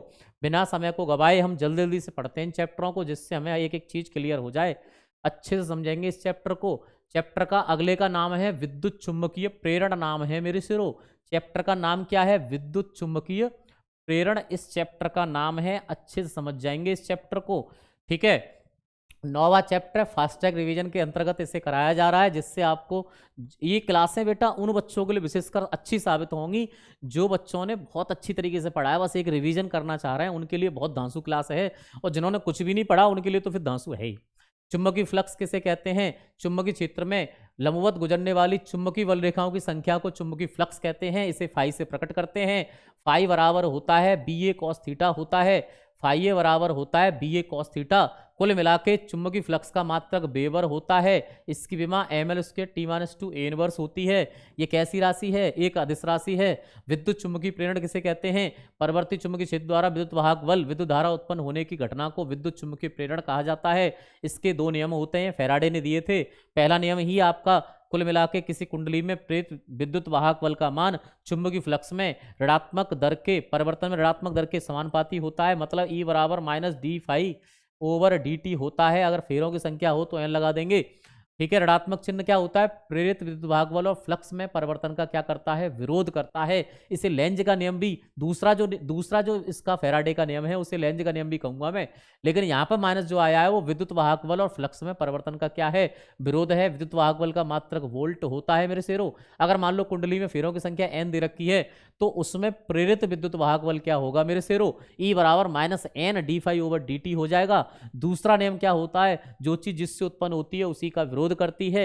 इसे दूसरे नियम को ही लेंज का नियम कहा जाता है, काफी मोस्ट इंपोर्टेंट है। ठीक है, तो इस तरीके से हमने ये चैप्टर यहां पे पढ़ा। और आपको बता दूं, प्रेरित धारा, प्रेरित आवेश और प्रेरित विद्युत वाहक बल में एक रिलेशन होता है, ई बराबर B V L sine theta, bubbly sine theta formula होता है। इसको अच्छे से कर लेना। अब इस चैप्टर में और चीजें रह गई हैं, उन्हें और अच्छे से समझ लेना है। बस बढ़िया तरीके से समझ लेना जिससे हमें कोई दिक्कत ना आए किसी बच्चे को, जिससे किसी बच्चे को कोई दिक्कत ना आए। ठीक, अब अच्छे से और समझ लेना है। छोटी छोटी बातें और बची हैं इसमें। एक डेरिवेशन है ई स्मॉल ई बराबर 1/2 ओमेगा बी एल स्क्वायर, कर लेना इसको तैयार। फ्लेमिंग के दाएं हाथ का नियम, बाएं और दाएं हाथ का नियम आप तैयार कर लेना, एक दूसरे के परस्पर लंबवत रहेंगे ये। बाएं दाएं हाथ दोनों लगा देना आप। तो दाएं हाथ का जो अंगूठा होता है उसके पास वाली दोनों उंगलियों को एक दूसरे इस तरीके से हम लंबवत फैला दें कि उंगली चुंबकीय क्षेत्र की दिशा दिखाए हमेशा। अंगूठा चालक के चलने की दिशा दिखा दे और बीच वाली उंगली चालक में प्रेरित धारा की दिशा बताए। फ्लेमिंग के दाएं हाथ का नियम तभी प्रयुक्त होगा जब गतिशील चालक की लंबाई चुंबकीय क्षेत्र के क्या हो, या चालक के क्या हो, लंबवत हो। फ्लेमिंग के दाएं हाथ का नियम प्रेरित धाराओं के लिए होता है और फ्लेमिंग के बाएं हाथ का नियम वास्तविक धाराओं के लिए होता है। यानी दाया फ्लेमिंग के जो दाएं हाथ का नियम है वो प्रेरित धारा के लिए होता है मेरे शेरों, और फ्लेमिंग के बाएं हाथ का जो नियम है वो वास्तविक धाराओं के लिए होता है। एक समान चुंबकीय क्षेत्र में गतिमान चालक में प्रेरित विभवांतर का फॉर्मूला होता है V बराबर B V L, formula bubbly वाला फॉर्मूला लगा देंगे इसमें। और चालक पर चुंबकीय बल पूछे तो F बराबर क्या हो जाएगा? B का स्क्वायर हो जाएगा, L का स्क्वायर हो जाएगा, बटे हो जाएगा R हो जाएगा इसमें, बटे क्या हो जाएगा? R। और अपने मतलब का क्या है? स्व प्रेरण पर प्रेरित विद्युत वाहक बल का फॉर्मूला क्या होता है? E बराबर minus L D I over D T. काफी बार पूछा जाता है आपसे, इसको लगा लेंगे। कुंडली का 100 प्रेरकत्व क्या होता है? एल बराबर होता है mu naught N square pi R बट्टे 2 फॉर्मूला होता है। अब आ गया अन्योन्य प्रेरण। आपको बता दूं, दोनों टॉपिक तैयार कर लेना, स्व प्रेरण गुणांक और अन्योन्य प्रेरण गुणांक काफी ज्यादा इंपॉर्टेंट है। अन्योन्य प्रेरण गुणांक क्या होता है? किसी एक कुंडली में प्रवाहित धारा के मान में परिवर्तन करने से पास रखी दूसरी कुंडली में प्रेरित विद्युत वाहक बल उत्पन्न हो जाता है। इसे अन्योन्य प्रेरण कहते हैं इस घटना को। और अन्योन्य प्रेरण गुणांक क्या होता है? यानी द्वितीय कुंडली में फ्लक्स परिवर्तन जो होता है और फेरों की संख्या जो होती है वो प्रतिलंबाई के क्या होती है? समानुपाती होती है। तो कुल मिला के एम बराबर फॉर्मूला निकल के जो आता है वो N2 φ2 बट्टे L1 फॉर्मूला निकल के आता है। यहाँ तक किसी बच्चे को दिक्कत हो तो बताना। सॉरी, I1 निकल के आता है। I1 क्या है? एम्पियर। प्राथमिक कुंडली में I1 एम्पियर की धारा प्रवाहित होने पर I1 है, सॉरी। तो M बराबर N2 φ2 बट्टे I1 होता है। यहीं से आपसे ऊर्जा पूछी जाती है कि विद्युत वाहक बल द्वारा धारा में वृद्धि के विरोध में किया गया जो कार्य है वो ऊर्जा में परिवर्तित हो जाएगा। तो U बराबर 1/2 LI 0 स्क्वायर होता है। अन्योन्य प्रेरण गुणांक का मात्रक काफी बार पूछा गया, हेनरी होता है या वोल्ट सेकंड प्रति एम्पियर होता है। इसकी विमा ML स्क्वायर T-2 A-2 होती है। ML स्क्वायर T-2 A-2 होती है मेरे शेरों इसकी विमा। ठीक है, और अन्योन्य प्रेरण में प्रेरित विद्युत वाहक बल का फॉर्मूला क्या होता है? M बराबर minus E D I 1 over क्या हो जाता है? डी टी हो जाता है। ये आपका स्व प्रेरण के लिए प्रेरित विद्युत वाहक बल था, ये अन्योन्य प्रेरण के लिए विद्युत वाहक बल था। यहां से निकल आता है। या फिर ऐसे कह सकते हैं कि E बराबर माइनस एम डी आई 1 बट्टे डी टी हो जाएगा। यहां तक किसी बच्चे को कोई दिक्कत हो तो वो बताए, यहां तक किसी बच्चे को कोई दिक्कत हो तो वो बताए। ये हो गया आपका क्या, यहाँ तक आपका क्लियर हो गया? ये कुछ चीज़ें रह गई थी उसको भी मैं अभी क्लियर कर दे रहा हूँ, कोई बात नहीं है, वो उसमें रह गई थी। नीचे ज़्यादा चला गया था, ध्यान नहीं रहा। एक बार में ही समझा दूंगा, अच्छे से समझ लेना। एक बार में ही समझा देंगे, अच्छे से समझ लेना। चैप्टर का एंड होने जा रहा है इसमें। ठीक है, अब देखना स्वप्रेरण गुणांक या स्वप्रेरकत्व किसे कहते हैं। किसी कुंडली में तार के अगर मान लो n फेरे हैं और वैद्युत धारा प्रवाहित करने पर प्रत्येक फेरे से बद्ध चुंबकीय फ्लक्स मान लो उसमें फाई हो जाता है, तो फ्लक्स ग्रंथिकाओं की संख्या मान लो n फाई है, तो कुंडली में अगर जो विद्युत धारा होती है वो उसके क्या होती है, समानुपाती। फ्लक्स ग्रंथिकाओं की जो संख्या होती है विद्युत धारा की क्या होती है, समानुपाती होती है। एल बराबर नफाई हो जाता है, फॉर्मूला इसमें नफाई हो जाता है, अर्थात स्वप्रेरण गुणांक का मात्रक हेनरी होता है और अन्योन प्रेरण गुणांक का भी मात्रक क्या होता है, अन्योन प्रेरण गुणांक का भी मात्रक क्या होता है, हेनरी होता है और इसका मात्रक वोल्ट सेकंड प्रति एम्पियर होता है। अन्योन प्रेरण गुणांक का भी मात्रक वोल्ट सेकंड प्रति एम्पियर होता है। इसकी विमा क्या होती है, इसकी विमा होती है M L square T minus two A minus two, M L square T minus two A minus two भी इसकी क्या होती है, विमा। यानी स्वप्रेरण गुणांक, स्वप्रेरण गुणांक और अन्योन प्रेरण गुणांक दोनों की मात्रक विमाएं और इनके मात्रक विमाएं दोनों इक्वल हैं, अच्छी तरीके से तैयार कर लेना। अगला है प्रेरकत्वों का संयोजन, काफी इंपॉर्टेंट है बच्चों। तो प्रेरकत्व को सीडी क्रम में जोड़ने पर एल एस बराबर फॉर्मूला बनता है L1 प्लस L2, यानी प्रतिरोध का भी फॉर्मूला सीडी क्रम में यही होता है L1 प्लस L2, ठीक है। और वहीं आपसे समांतर में जोड़ने ही कहे LP बराबर, तो 1/LP बराबर 1/L1 प्लस 1/L2, और प्रतिरोध में भी यही फॉर्मूला होता है, प्रतिरोध में भी यही फॉर्मूला होता है 1/RP बराबर 1/R1 प्लस 1/R2। कुल मिला के प्रेरण प्रेरकत्व में भी सीढ़ी क्रम और समांतर क्रम चलता है, आप इन्हें अच्छे से तैयार कर लेना। और आपके मतलब का एक टॉपिक और है इसमें, भंवर धाराएं काफी इंपॉर्टेंट है, टिप्पणी लिखने के लिए आती है। भंवर धाराएं का मतलब ये होता है किसी धातु की मोटी प्लेट को चुंबकीय क्षेत्र में अगर हम गतिशील कर दें तो प्लेट से चुंबकीय फ्लक्स में परिवर्तन के कारण उसमें प्रेरित धारा बुरी तरीके से उत्पन्न हो जाती है, जिन्हें हम कहते हैं एडी करंट, भंवर धाराएं कहते हैं। भंवर धाराओं से उत्पन्न ऊष्मा से धातुओं को हम पिघला सकते हैं। प्रबल भंवर धाराओं से ट्रेन के पहियों की गति को रोका जा सकता है, यानी उनका ब्रेक बनाया जा सकता है। और आपने देखा होगा इलेक्ट्रिक फर्नेस भी इसी पर आधारित है ना, मुर्दा घरों में डेड बॉडीज को जलाया जाता है, वो भंवर धाराओं का ये कारण है। यहाँ तक किसी बच्चे को दिक्कत हो, इसके कुछ बहुविकल्पी प्रश्न हैं, अच्छे से समझ लेंगे, बढ़िया तरीके से समझ लेंगे। लेंज के विद्युत चुंबकीय प्रेरण के नियमानुसार इनमें क्या सत्य है। लेंज का नियम आवेश का संरक्षण पे प्रकट करता है या ऊर्जा के संरक्षण को प्रकट करता है, या चुंबकीय फ्लक्स का संरक्षण प्रकट करता है, या संवेग का संरक्षण प्रकट करता है। तो आपको बता दूं ये ऊर्जा का संरक्षण का प्रकट करता है, लेंज का नियम पहला। लेंज का नियम ऊर्जा के संरक्षण के सिद्धांत पर क्या है मेरे सिरों, आधारित है, अच्छे से समझ जाएंगे इसको। अगला, किसी समय पर टी पर कुंडली से तात्क्षणिक चुंबकीय फ्लक्स फाई बराबर 5t³ minus 100t plus 300 weber है। टी बराबर 2 सेकंड पर कुंडली में प्रेरित भागबल बताइए, तो सीधी सी बात है, तो E बराबर माइनस d∅/dt होता है। अब फाई का मान इसमें दे रखा है, इसका लेंगे डिफरेंशिएशन, तो आपको पता है 3 की 2 हो जाती है पावर, 3 की 2 हो जाती है, और 100t इसको तो हम कैंसिल ही कर देंगे, तो यानी डिफरेंशिएशन लेंगे तो 5t³ और क्या है 100t प्लस 300 है, इसका डिफरेंशिएशन आप t के रिस्पेक्ट में लेंगे, dt के रिस्पेक्ट में, तो सीधी सी बात है 5 15 t² हो जाएगा, 100 रह जाएगा, ये 0 हो जाएगा। अब इसमें कितने सेकंड पर कह रहा है वो, 2 सेकंड पर, t बराबर 2 रख देंगे, तो 2 का स्क्वायर माइनस 100 यानी 15 चौका 60, 60 माइनस 100, कहने का तात्पर्य है आपका माइनस पहले से लगा होता है, तो सीधी सी बात है 40 वोल्ट आंसर आ जाएगा। ये ऐसे टाइप के क्वेश्चन बहुत पूछे जाते हैं। शुद्ध प्रेरकत्व में औसत शक्ति 6 का फॉर्मूला बताइए। शुद्ध प्रेरकत्व में औसत शक्ति 6 का फॉर्मूला क्या होता है, 1/2 Li² होता है, 1/2 Li² होता है। चौथा क्वेश्चन है, प्रेरित विद्युत धारा की दिशा का पता कैसे चलता है, लेंज के नियम से पता चलता है। प्रेरित विद्युत धारा की दिशा का पता लेंज के नियम से चलता है मेरे शेरों। प्रेरकत्व का मात्रक बताइए, प्रेरकत्व का मात्रक क्या है, प्रेरकत्व का मात्रक स्वप्रेरकत्व का मात्रक हेनरी के समतुल्य होता है। ये क्वेश्चन कई बार पूछा गया, अच्छी तरीके से तैयार कर लेना। या तो ओम सेकंड होता है, या वोल्ट सेकंड प्रति एम्पियर होता है, या फिर हेनरी होता है। तीनों मात्रकों को चाट लो, अच्छी तरीके से पूछा जाता है पेपर में। 10 ओम प्रतिरोध और 10 हेनरी प्रेरकत्व की कुंडली 50 वोल्ट की बैटरी से जोड़ी गई है, कुंडली में संचित ऊर्जा बताओ। तो एल का मान 10 आपको हेनरी दे रखा है, और आपको आर का मान 10 ओम दे रखा है, वी आपको 50 वोल्ट दे रखा है। आप जानते हैं आई बराबर V/R होता है, लगा देंगे 5 एम्पियर, और U बराबर 1/2 Li² होता है, काफी मोस्ट इंपोर्टेंट है। औसत शक्ति 6 या औसत संचित ऊर्जा, इसी पर आधारित सवाल पूछे जाते हैं। यहां तक किसी बच्चे को दिक्कत हो बताए। 10वां चैप्टर है, सेकंड लास्ट चैप्टर है, मोस्ट इंपोर्टेंट है, जल्दी से खत्म करने की प्लानिंग में है इसको, और जिससे हमारी पूरी फर्स्ट फिजिक्स कंप्लीट हो जाएगी। सेकंड फिजिक्स अपने आप अच्छी तरह से तैयार कर लेना, अगर मुझे लगेगा तो मैं वीडियो लेके आऊंगा, नहीं तो इस पूरी फिजिक्स को अच्छी तरह से तैयार कर लो। सेकंड फिजिक्स तो आपकी पहले से थोड़ी पड़ी हुई है, 10th लेवल की होती है, तो उसमें इतनी दिक्कत नहीं आएगी, आप अच्छे से तैयार कर लेना, ठीक है। तो पूरी तरीके से इसको समझते हैं, प्रत्यावर्ती धारा को समझने की कोशिश करेंगे, प्रत्यावर्ती धारा को अच्छी तरह से समझने की कोशिश करेंगे, ठीक है। प्रत्यावर्ती धारा जल्दी से समझाएंगे। प्रत्यावर्ती धारा 10वां चैप्टर फास्ट ट्रैक डिवीजन के अंतर्गत इसको पढ़ते हैं।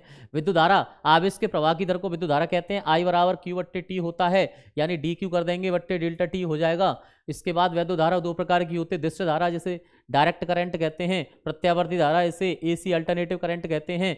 दृश्य धारा सीधी सीधी ग्राफ बनता है, इसमें प्रत्यावर्ती धारा में कलाएं करती हुई जाती है, ठीक है। प्रत्यावर्ती धारा का उत्पादन प्रत्यावर्ती धारा जनित्र द्वारा किया जाता है, विशेष ध्यान रखें। अब अगला है विद्युत वाहक बल और प्रत्यावर्ती वोल्टता और प्रत्यावर्ती धारा के शिखरमानों को आपको चर्चा करनी है, बस अच्छे से समझेंगे इसको, ठीक है, अच्छे से समझेंगे इसको बढ़िया तरीके से। प्रत्यावर्ती विद्युत वाहक बल, प्रत्यावर्ती वोल्टता के शिखर, तात्विक मान और वर्ग माध्य मूल्य मानों को समझेंगे। E बराबर E0 sin ωt होता है, कुल मिलाकर E बराबर E0 sin ωt होता है, उसको लगा देंगे। और प्रत्यावर्ती वोल्टता V बराबर V0 sin ωt होता है। तो इन रिलेशनों को हम ध्यान रखेंगे और यहाँ से हम वर्ग माध्य मूल का निकालेंगे कि VRMS बराबर क्या होता है, V0/√2 होता है। VRMS बराबर V0/√2 या फिर √2 का भाग दे देंगे, 0.707 V0 होता है। या आप कह सकते हैं V0 का कितने परसेंट है, 70.7% है। ऐसे प्रत्यावर्ती धारा का औसत मान निकालेंगे, IRMS निकालेंगे। IRMS बराबर I0/√2 होता है, I0/√2 होता है, ठीक है। तो ये इनके फॉर्मूले हैं जिन पर आपको क्वेश्चंस करने हैं, आगे चल के क्वेश्चंस करने हैं, ठीक है। यहां तक किसी को कोई दिक्कत? अब इसके बाद आगे चलते हैं जल्दी से, है ना। अब आगे चलते हैं इसमें जल्दी से। अगला है IRMS बराबर I0/√2 0.707 रख देंगे, तो ये भी 70.7% होता है। अब फॉर्मूलों को ध्यान रखना, E बराबर होता है E0 sign ωt plus phi, कलांतर के लिए फाई आता है। इस टाइप के सवाल बहुत पूछे जाते हैं आपसे, उनमें इसको लगा देंगे। प्रतिघात या प्रतिबाधा क्या होता है, प्रेरण, प्रतिघात का मतलब है प्रेरण की कह रहा है तो XL हो जाएगा, प्रेरण प्रतिघात, ठीक है। और इसके बाद धारतीय प्रतिघात क्या होता है, XC होता है, XL का मान ωL होता है, XC का मान 1/ωc होता है। दोनों फॉर्मूला को कंठस्थ कर लेना, काफी इंपोर्टेंट है। प्रतिबाधा क्या होती है, प्रतिबाधा को रुकावट कहा जाता है। और प्रतिबाधा की विमा क्या होती है, ML² T-3 A-2, यानी जो प्रतिरोध की विमा होती है वही प्रतिबाधा की विमा होती है। Z बराबर फॉर्मूला होता है V/I, या फिर कह सकते हैं Z बराबर फॉर्मूला शिखर मानों के लिए I0 V0/I0 हो जाएगा, या RMS के लिए क्या हो जाएगा, Z का मान VRMS/IRMS हो जाएगा। ऐसे करके ये प्रतिबाधा के फॉर्मूले हो जाते हैं। प्रतिबाधा का मात्रक क्या होगा, ओम होगा। और प्रतिबाधा के व्युत्क्रम को ही प्रवेश्यता कहते हैं, प्रतिबाधा के व्युत्क्रम को ही प्रवेश्यता कहते हैं। यहां तक किसी को कोई दिक्कत? दोबारा बता रहा हूं, प्रतिघात को X से प्रकट करते हैं, प्रेरण की बात कहेगा तो XL, और इसका फॉर्मूला एक ωL होता है। और धारतीय प्रतिघात की कहेगा तो XC 1/ωc इसका फॉर्मूला होता है। ओमेगा का फॉर्मूला, ओमेगा का मान 2πf होता है, यानी 2πn भी लिख सकते हैं इसको हम। और प्रतिबाधा को Z से प्रकट करते हैं, इसका मात्रक ओम होता है। और प्रतिबाधा के उल्टे को या व्युत्क्रम को क्या कहते हैं मेरे शेरों, प्रवेश्यता कहते हैं, प्रवेश्यता कहते हैं। इसके बाद कुछ और हैं कि V बराबर V0 sin ωt होता है और I बराबर I0 sin ωt होता है, ठीक है। ये रिलेशन आप विशेष ध्यान रखें। इसके बाद हम अगले टॉपिक की तरफ चलते हैं। ये चैप्टर काफी इंपॉर्टेंट है, LCR परपथ को अच्छे से तैयार कर लेना, इसमें से ट्रांसफार्मर भी काफी अच्छी तरीके से आता है।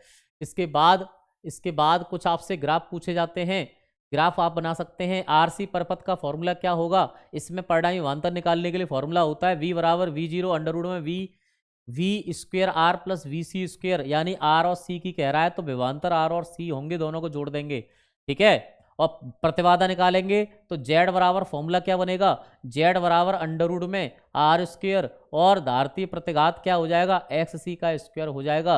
अगर आर एल परपथ है तो ब्रैकेट में आर और एल का स्क्वायर कर देंगे और प्रतिबाधा निकालेंगे तो एर square plus x L square हो जाएगा। यानी दूसरे यहाँ पे जो दूसरा परपथ में आर से जो जुड़ा होता है ना, उसे जेड उसे आर के साथ रखते हैं, हम उसे आर के साथ रखते हैं सीधा सीधा।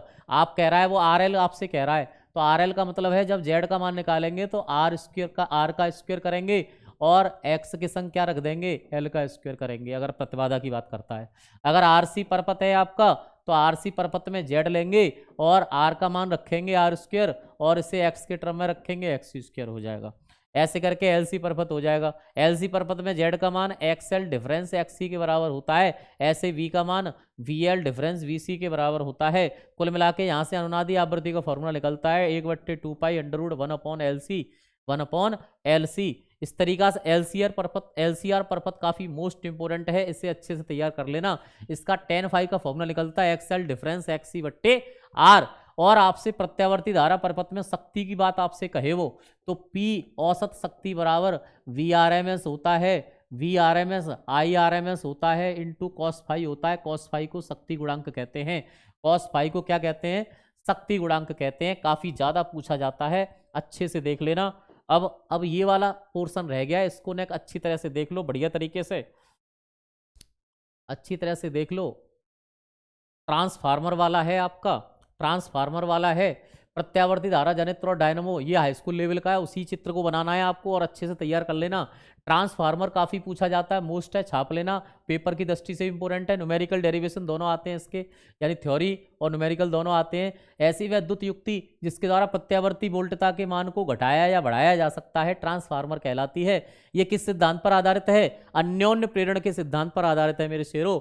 और ट्रांसफार्मर यह डायरेक्ट करंट में कार्य नहीं कर सकता है कभी भी, ट्रांसफार्मर डायरेक्ट करंट में काम नहीं कर सकता। इसका कारण यह है कि दिष्ट धारा ट्रांसफार्मर की क्रोड में चुंबकीय क्षेत्र उत्पन्न नहीं हो सकता है। ट्रांसफार्मर दो प्रकार का होता है, एक उच्चाई एक अपचाई होता है। उच्चाई जो होता है इसे स्टेप अप कहते हैं, अपचाई जो होता है इसे स्टेप डाउन कहते हैं। यानी प्राथमिक और द्वितीय कुंडली का खेल होता है इसमें। यानी आपको फॉर्मूला ध्यान रखना पड़ेगा। यानी अगर आप देखें विद्युत वाहक बलों का जो रेशियो रहता है ईपी बट्टे ईएस बराबर आप एनपी बट्टे ये फेरों की संख्या के लिए, प्राथमिक कुंडली पी का मतलब प्राथमिक और एस का मतलब द्वितीय कुंडली हो गया, और धारा इसमें उल्टी चलती है। ई और एन का मान एक सा रहता है, धारा उल्टी चलती है, ये रेशियो रहता है इसका। और एक सवाल ट्रांसफार्मर की शक्ति पर पूछा जाता है, वो यहाँ से बनेगा।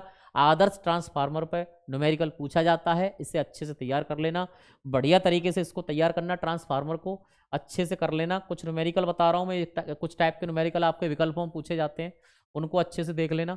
जैसे 1 मीटर का प्रत्यावर्ती धारा परपथ में पाठ्यांक 4 एम्पियर है, पाठ्यांक 4 एम्पियर कह रहा है, तो इसका मतलब क्या, आई का मान दे रखा है आपको। परपथ में धारा का शिखर मान को ही अधिकतम मान कहते हैं, मैक्स मान कहते हैं इसको। तो IRMS बराबर फॉर्मूला होता है I0/√2, सही है। अब आपको किसका मान दे रखा है, इसमें आपको दे रखा है परपथ में पाठ्यांक दे रखा है, इसका मतलब आपको पाठ्यांक दे रखा है, IRMS का मान दे रखा है 4/√2 बराबर I0 का मान पूछ रहा है शिखर मान आपसे, तो 4/2 आंसर हो जाएगा इसका एम्पियर में। अब कह रहा है वोल्ट मीटर द्वारा मापे गए प्रत्यावर्ती धारा के मेंस का विभव 200 वोल्ट है। विभव कितना है, V0 का मान 200 वोल्ट है, 200 वोल्ट है। आपसे दूसरा क्वेश्चन मैं बोल रहा हूँ। और विभव की वर्ग माध्य मूलमान बताओ, VRMS का मान बताओ। तो आपको पहले ही पता है कि VRMS का फॉर्मूला क्या होता है, V0/√2 होता है। 200/√2 कर देंगे, √2 का ऊपर नीचे मल्टीप्लाई कर देंगे, कुल मिला के 200√2 बट्टे क्या कर देंगे, 2 कर देंगे, 100√2 आंसर आ जाएगा। ये क्लियर हो गया वोल्ट का मान। इस तरीके से आपके बहुत सारे सवाल यहाँ से निकाले जा सकते हैं, किसी को कोई दिक्कत हो तो बताना, ठीक है। एक सवाल यहाँ से चित्र पर आधारित आएगा, बहुत मोस्ट है, इस सवाल को ने गौर से देख लेना कि नीचे दिए गए परपथ में मान बताइए, धारतीय प्रतिघात की बात कर रहा है आपसे, मोस्ट है, छाप लो ऐसा सवाल, बोर्ड परीक्षा में काफी ज्यादा इंपॉर्टेंट तरीके से आता है। आप अच्छे से तैयार कर लेना इसको मेरे शेरों, बढ़िया तरीके से तैयार कर लेना। नीचे दिए गए परपथ में मान ज्ञात कीजिए, धारतीय प्रतिघात, यानी आपको XC का मान निकालना है, प्रेरण प्रतिघात कह रहा है, एक्सएल का मान बताना है, प्रतिबाधा जेड का मान कर रहा है वो, धारा और वोल्टता के बीच में कलांतर निकालना है, फाई का मान बताना है आपको, फाई का मान बताना है यानी टेन फाई का मान बताना है, परपथ में धारा का शिखर मान I0 पूछ रहा है। इतनी सारी चीजें निकालनी है, चित्र को गौर से देख लो, इस तरीके का आएगा सवाल पेपर में और छाप लो, बनना ही बनना है ये क्वेश्चन आपको। अब देखो एक एक चीज निकालते चलते हैं। एक्स सी का मान 1/ओमेगा c निकालेंगे, ओमेगा बराबर 2πf होता है, 2πfc से कर लेंगे इसको, सीधी सी बात है। अब 1/2π, अब आपको पता है, अब देखो कुछ चीजें हमें कहां से प्राप्त होंगी, कुछ चीजें हमें समीकरण से प्राप्त होंगी, क्योंकि v बराबर दे रखा है 200 साइन 100 टी दे रखा है। तो अब इसकी v बराबर v0 साइन ओमेगा टी से क्या कर लेंगे, तुलना कर देंगे। ओमेगा का मान 100 दे रखा है, v0 का मान 200 दे रखा है, और ओमेगा का मान क्या दे रखा है बेटा, 100 दे रखा है आपको। ओमेगा का मान खोल दो, 2πf बराबर 100। तो सीधी सी मान है, सीधी सी बात है, इसका मान हमने कर दिया, ओमेगा का मान 100 ही रख दो, ज्यादा खोलने की आवश्यकता नहीं है। अब करो इस सवाल को, एक्स सी का मान निकालना था तो 1/ओमेगा c करेंगे, ओमेगा का मान 100 हो गया, सी का मान कितना दे रखा है, 20 माइक्रोफेरेड दे रखा है, 20 माइक्रो का मतलब 10 की पावर -6 हो जाएगा इसमें। तो कुल मिला के 2000 हो गया ये। 3 पावर तो यहीं से हटा दो इसकी, कितनी पावर, 3 पावर तो यहीं से कितना है, 20 माइक्रोफेरेड था ना, ठीक है ठीक है ठीक है, 3 पावर यहाँ से हटा देंगे तो आंसर कितना आ जाएगा इसका, 500 ओम के आंसर आ जाएगा। फिर कह रहा है आज से एक्सएल निकालने के लिए ओमेगा लगा दो, ओमेगा का मान 100, एल कितना है इसमें 10 हेनरी है, 10 का गुणा कर दो, कितना आ गया 1000 ओम आ गया इसका सीधा सीधा। एक्स का मात्रक क्या रहेगा, ओम ही रहेगा। अब प्रतिबाधा कह रहा है आपसे कौन सा परपथ है जी, एल है, सी है, आर दे रखा है तो एलसीआर परपथ है, और एलसीआर परपथ में फॉर्मूला क्या होता है, r² + XL डिफरेंस XC, इनका स्क्वायर करेंगे, यहां से ये इतना आंसर आ जाएगा। अब आपसे कह रहा है वो धारा और वोल्टता के बीच कलांतर tan फाई बराबर ओमेगा एल बट्टे आल बार, हमने लगा देंगे, पाई का मान आ जाएगा, I0 बराबर V0 बट्टे जेड कर देंगे, इस तरीके से धारा का मान आ जाएगा। ये क्वेश्चन इस टाइप के पूछे जाते हैं, या फिर छोटे टाइप के क्वेश्चन पूछे जाते हैं IRMS BRMS के चक्कर में। तो इस तरीके से अंतिम और लास्ट चैप्टर वो आपका रह गया है, कौन सा, वैद्युत चुंबकीय तरंगें, मोस्ट इंपोर्टेंट है ये चैप्टर, विकल्प देके जाएगा, छोटे छोटे प्रश्न देके जाएगा। जुड़े रहिए अच्छी तरीके से, कमेंट करते रहिए, ठीक है। एक बार अच्छे से समझ लेते हैं इस पूरे चैप्टर को, अच्छे से समझ लेते हैं, जिससे हमें और अच्छा से तैयार हो जाए। बढ़िया, आपका बहुत बहुत धन्यवाद है। मुझे पता है मेरे बच्चे मेरी क्लास को बहुत सपोर्ट करते हैं और ज़्यादा से ज़्यादा शेयर करते हैं। आपको ये मत सोचा करो कि मेरा नाम नहीं ले पा रहे सर लाइव क्लास में, ये इस चीज़ को मत सोचा करो। मैं आपके काम पर फोकस कर रहा हूँ, आपको ज़्यादा से ज़्यादा बेस्ट देने की कोशिश कर रहा हूँ। मुझे पता है लाडलो कि आप बहुत ज़्यादा सपोर्ट करते हैं, बस ऐसे ही प्यार देते रहो। मुझे सबकी पता है कौन क्या मतलब बच्चा कैसा काम कर रहा है कैसा नहीं कर रहा है, तो आप उसकी चिंता ना किया करें कि सर मुझे नहीं देख पा रहे हैं या सर मेरा नाम नहीं ले रहे हैं। इस नाम से मतलब नहीं है, काम से मतलब ज़्यादा है। आपके लिए बेस्ट से बेस्ट देना, उस चीज़ को समझो। तो वैद्युत चुंबकीय तरंगें फास्ट ट्रैक रिवीजन को लास्ट चैप्टर को करते हैं। इस तरीके से पूरी फर्स्ट फिजिक्स खत्म हो जाएगी तुम्हारी, सेकंड फिजिक्स का रिवीजन कर लेना, और इस तरीके से कल जबरदस्त तरीके से पेपर छाप के आना है, अच्छे से करे आना। बहुत बहुत शुभकामनाएं आपको। वे तरंगें जिनमें विद्युत और चुंबकीय क्षेत्र परस्पर लंबवत और समान कला में होते हैं, ठीक है, और लंबवत इन तरंगों का संचरण उनमें होता रहता है, विद्युत चुंबकीय तरंगें कहलाती हैं। EMW कहते हैं, शॉर्ट में EMW कहते हैं। ये प्रकाश के चाल से चलती हैं, 3×10⁸ मीटर पर सेकंड की चाल से चलती हैं। मैक्सवेल का विद्युत चुंबकीय तरंग सिद्धांत क्या है? मैक्सवेल का विद्युत चुंबकीय तरंग सिद्धांत क्या है? विद्युत चुंबकीय तरंग सिद्धांत जब किसी विद्युत परपथ में वैद्युत धारा चेंज होती है या प्रवाहित होती है तो उसके कारण उसमें क्या उत्पन्न हो जाता है, चुंबकीय क्षेत्र उत्पन्न हो जाता है। मैक्सवेल ने ये चीजें बताई हैं और उसने इन्हीं तरंगों को विद्युत चुंबकीय तरंगें बोला है, और उसने इसे गॉस के नियम पर मतलब विद्युत के गॉस के नियम पर भी लागू करके दिखाया है, चुंबकीय के गॉस के नियम पर भी लागू करके दिखाया है, और विद्युत चुंबकीय प्रेरण के फैराडे के नियम पर भी लागू करके दिखाया। एम्पियर मैक्सवेल परपति नियम भी दिया है इस पर आधारित। अब हमारा पेपर में जो इंपोर्टेंट है ना, विद्युत चुंबकीय तरंगों की विशेषताएं पूछी जाती हैं, आप इनको अच्छे से कंठस्थ कर लेना। कुछ चीजें आपसे पूछी जाएंगी, जैसे निर्वात में विद्युत चुंबकीय तरंगों की चाल कितनी होती है, तो C बराबर फॉर्मूला होता है 1/√μ0 और ε0, कई बार पूछा गया है ये, ठीक है। माध्यम में विद्युत चुंबकीय तरंगों की चाल क्या होती है, V बराबर 1/√, में खाली म्यू और एप्सिलॉन होता है। विद्युत चुंबकीय तरंगों की प्रकृति कैसी होती है, अनुप्रस्थ होती है, और प्रकाश की चाल किसके अनुपात के बराबर होती है, वैद्युत क्षेत्र और चुंबकीय क्षेत्र के अनुपात के बराबर होती है। C बराबर E/B, ध्यान विशेष तरह रखना। इसके बाद आपसे किरणें पूछी जाएंगी, गामा किरण जैसे पूछी जाएगी। ये क्रम याद कर लेना अच्छे तरीके से, जिससे आपको कोई दिक्कत ना रहे। इसकी तरंग दैर्घ्य 10⁻14 से 10⁻10 मीटर तक होती है। आवृत्ति 10⁻22 से 10⁻18 हर्ट्ज तक होती है। इसका उपयोग किस में करते हैं? कैंसर कोशिकाओं को नष्ट करने में इसका उपयोग है गामा का। एक्स किरणें, इनकी तरंग दैर्घ्य 10⁻11 से, टेबल बना लेना जिससे याद हो जाएगी, 10⁻8 रहती है। आवृत्ति 19 से 10⁻16 तक रहती है हर्ट्ज में। इनका उपयोग रोगों के निदान में किया जाता है। परावैंगनी किरणें, जिन्हें यूवी किरणें कहा जाता है, इनकी तरंगदैर्घ्य 10⁻8 से 10⁻7 मीटर और आवृत्ति 10⁻16 से 10⁻14 हर्ट्ज होती है। इनका उपयोग नकली दस्तावेजों का पता करने में करते हैं। दृश्य तरंगें, जिन्हें विजिबल रेस कहते हैं, इनकी तरंगदैर्घ्य 10⁻7 से 10⁻7 तक, यानी अर्थात 4 × 10⁻7 से, ठीक है, 4000 से 7800 एंगस्ट्रॉम तक रहता है। पूरा पूरा मान इनका डायरेक्ट बता दे रहा हूँ। और आवृत्ति 10⁻14 से 10⁻14 हर्ट्ज तक रहती है, यानी 8 × 10⁻14 से 4 × 10⁻14 हर्ट्ज तक होती है। इनका उपयोग अणुओं की संरचना और परमाणुओं के बाहरी कोश में इलेक्ट्रॉन कितने हैं कितने नहीं है इसका पता करने में इसका उपयोग करते हैं, इनका उपयोग करते हैं। इसके बाद इन पर कुछ आधारित प्रश्न हैं, उनकी भी चर्चा करूंगा मैं यहीं पे, तो अच्छे से समझ लेना ना, एक बढ़िया तरीके से अच्छे से समझ लेना, ठीक है बच्चा। चलो, या फिर नेक और बड़ा कर लेते हैं जिससे और अच्छी तरह से तैयार हो जाए वो चीज़ें। चलो देख लेते हैं। लास्ट क्लास है, अच्छे से समझ लो बढ़िया तरीके से। अवरक्त तरंगें क्या होती हैं? अवरक्त तरंगें, इनकी तरंग 10⁻7 से 10⁻3 मीटर होती हैं। आवृत्ति 10⁻14 से 10⁻10 हर्ट्ज तक होती है। इनका उपयोग पौधशालाओं को गर्म रखने और धुंध को अलग करने में या धुंध को हटाने में इसका यूज करते हैं। माइक्रोवेव सूक्ष्म तरंगें की तरंग दैर्घ्य कितनी होती है? 10⁻3 से बेटा 10⁻1 मीटर तक होती है। इनकी आवृत्ति 3 × 10⁻11 से 10⁻9 हर्ट्ज तक होती है। इनका यूज रडार प्रणाली में किया जाता है। रेडियो तरंगें क्या होती है मेरे शेरों?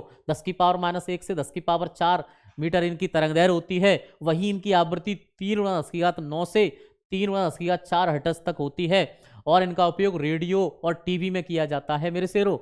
वही वैद्युत क्षेत्र का ऊर्जा घनत्व का फॉर्मूला क्या होता है? यू ई बराबर 1/2 एप्सिलॉन नॉट ई स्क्वायर। ये दोनों जोड़ के पूछे गए थे डेरिवेशन में, तैयार कर लेना इसका डेरिवेशन।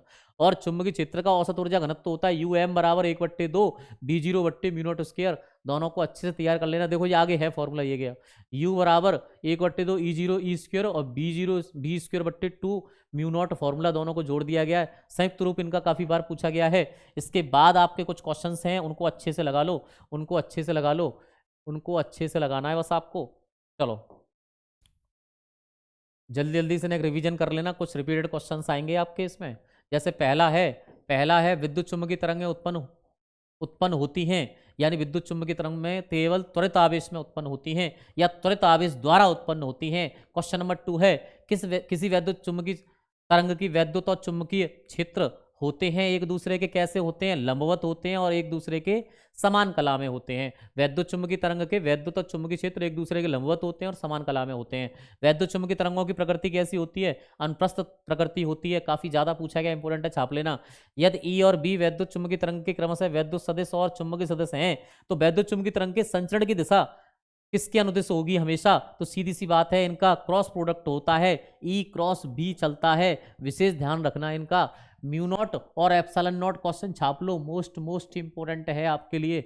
μ0 और एप्सिलॉन नॉट का मान कितना होता है? तो म्यू0 और एप्सिलॉन नॉट का मान काफी बार रिपीट हो रहा है, ये क्वेश्चन काफी बार कई चैप्टरों में देख लिया है। तो ये 1/c स्क्वायर का मतलब है 1/3×10⁸ का स्क्वायर कर देंगे तो 1/9 × 10⁸ 8 दूनी 16 के बराबर होगी।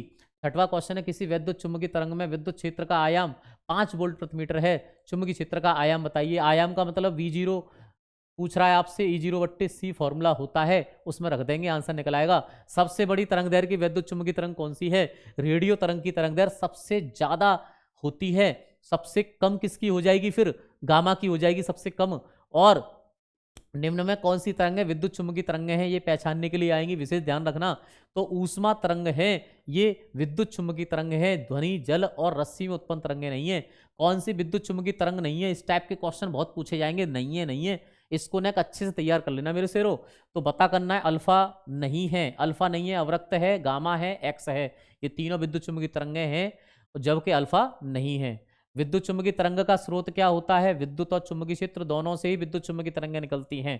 ठीक, एक आवेशित कण अपनी माध्य साम्यावस्था के दोनों 10⁹ हर्ट्ज आवृत्ति से दोलन करता है। दोलक द्वारा जनित वैद्युत चुम्बकीय तरंगों की आवृत्ति कितनी होगी? जितने में वो दोलन करता है ना, वही उसकी क्या होती है, वही उसकी क्या रहती है, आवृत्ति रहती है। विद्युत चुम्बकीय स्पेक्ट्रम में सबसे अधिक और सबसे कम तरंग दैर्घ्य के नाम बताइए। सबसे ज्यादा तरंग दैर्घ्य रेडियो तरंगों की है और सबसे कम तरंग दैर्घ्य मेरे शेरों किसकी होती है? गामा किरणों की। इस क्वेश्चन को छाप लो, मोस्ट इंपोर्टेंट है। वैद्युत 10,000 एंगस्ट्रॉम तरंग दैर्घ्य विद्युत चुम्बकीय स्पेक्ट्रम किस क्षेत्र के अंतर्गत आती है? अवरक्त क्षेत्र के अंतर्गत आती है। इसलिए कह रहा हूं टेबल तैयार कर लेना अच्छे से। वैद्युत चुम्बकीय तरंगों के स्पेक्ट्रमों की आवृत्ति को बढ़ते क्रम में लगाओ। सबसे पहले आएगी रेडियो, फिर आएगी माइक्रो, फिर आएगी अवरक्त।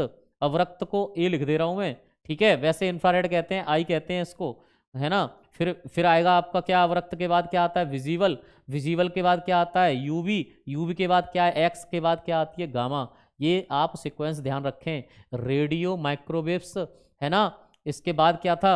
अवरक्त किरणें, फिर दृश्य किरणें, फिर परावैगनी, फिर एक्स, फिर गामा। ये आपको ध्यान रखना है। लास्ट चैप्टर बहुत कुछ देखे जाएगा, अच्छे से कर लेना। 70 नंबर की लड़ाई है पूरी मेरे शेरों, 70 नंबर की लड़ाई है। अच्छे से पूरे दिमाग से पेपर करना, हर तरीके से पेपर आप पर हावी होगा, न्यूमेरिकली, थ्योरेटिकली। घबराना मत, कुछ छोड़ना नहीं है पेपर में, विशेष ध्यान रखना। न्यूमेरिकल पूरे पूरे करने की कोशिश करना। मैंने विद्युत चुम्बकीय स्पेक्ट्रमों के कुछ भाग दे रखे हैं, जैसे गामा किरणों की तरंग दैर्घ्य कितनी बताई थी? 10⁻14 से 10⁻10 बताई थी। एक्स किरणों की तरंग दैर्घ्य क्या बताई थी? 10⁻11 से 10⁻8 बताई थी, ठीक है। यानी -14, फिर आपको रखना है -10, फिर आपको रखना है -8, फिर आपको रखना है -7, फिर आपको रखना है -7, ठीक है। -7 के बाद -3 रखना है, फिर आपको -1 रखना है, फिर +4 रखना है। अब इनको याद कर लेते हैं। गामा किरणों की तरंग दैर्घ्य 10⁻14 से 10⁻10 होती है। फिर उसके बाद एक्स किरणों की तरंग दैर्घ्य 10⁻10 से 10⁻8 होती है। फिर हम याद कर लेते हैं परावैगनी को, 10⁻8 से 10⁻7 होती है इसकी तरंग दैर्घ्य। फिर विजिबल की याद कर लेते हैं, यानी 4000 से 7800 एंगस्ट्रॉम होती है और ये पावर एक जैसी रहती है। ये विजिबल रेज हो गई। फिर 10⁻7 से 10⁻3 होती हैं, ये IR होती हैं, अवरक्त किरणें होती हैं। 10⁻3 से 10⁻1 कौन सी होती हैं? माइक्रोवेव्स होती हैं। और 10⁻1 से 10⁴ कौन सी होती है मेरे शेरों? रेडियो तरंगें होती हैं। इन किरणों की आप सिक्वेंस विक्वेंस सब को अच्छी तरीके से चाट लेना, अच्छी तरीके से याद कर लेना, जिससे आपको कोई दिक्कत ना आए। तो बेटा इस तरीके से आपकी मैंने पूरी फर्स्ट फिजिक्स खत्म करा दी है। पिछली क्लास में मैंने 5 चैप्टर, सुपर 5 चैप्टर कराए थे और आज रहे बचे चैप्टर मैंने 6 चैप्टर और कंप्लीट कर दिए। इस तरीके से आपकी पूरी फिजिक्स मैंने यहाँ पे खत्म कर दी है। फर्स्ट फिजिक्स चाहे जब चाहे कोई भी बच्चा देख सकता है, अच्छे से एक तरह का रिवीजन करा दिया है। ये क्लास उन बच्चों के लिए रामबाण ज़्यादा सिद्ध होगी जिन्होंने कुछ पढ़ा है फिजिक्स में, उनके लिए बहुत VIP क्लास है। वो अच्छे से तैयार कर लें मेरे शेरों, और आशा करता हूँ कि आप अच्छे से ही पेपर करके आएंगे बच्चा, गुरुओं का, माँ बाप का सम्मान करते हुए और अपने लक्ष्य को टारगेट करते हुए आप पेपर की धज्जियां उड़ा के आओगे। मुझे पूरी पूरी उम्मीद है। अच्छे से पेपर करना, जी जान से पेपर करना मेरे शेरों। और फिर और एक बार कह रहा हूँ, thanks for watching my channel y.raj defence classes. आपका ही चैनल है, आपकी ही उम्मीद है, आपको ही आगे बढ़ाना है मेरे शेरों। बस अपने गुरु को, अपने योगी सर को ज़्यादा से ज़्यादा सपोर्ट करना है, क्लास को ज़्यादा से ज़्यादा वायरल करना है, जिससे हम लोग छा जाएं। Don't forget to like, comment, share and subscribe my channel. सबसे पहले आपको चैनल को सब्सक्राइब करना है, देन बेल आइकन को क्लिक करना है, लाइक करना है, कमेंट करना है, देन शेयर कर देना है मेरे शेरों। तो ज़बरदस्त क्लास के ख़त्म होने पर आपको बहुत बहुत बधाइयाँ, शुभकामनाएं। बहुत बहुत धन्यवाद मेरे शेरों। थैंक्स फॉर सपोर्टिंग, है ना, और thanks for watching my channel. और जय हिंद कमांडो, वंदे मातरम, भारत माता की जय। और पेपर की बहुत बहुत अच्छी तरीके से करके आना। शुभ आशीर्वाद मेरे शेरों। जय हिंद मेरे शेरों।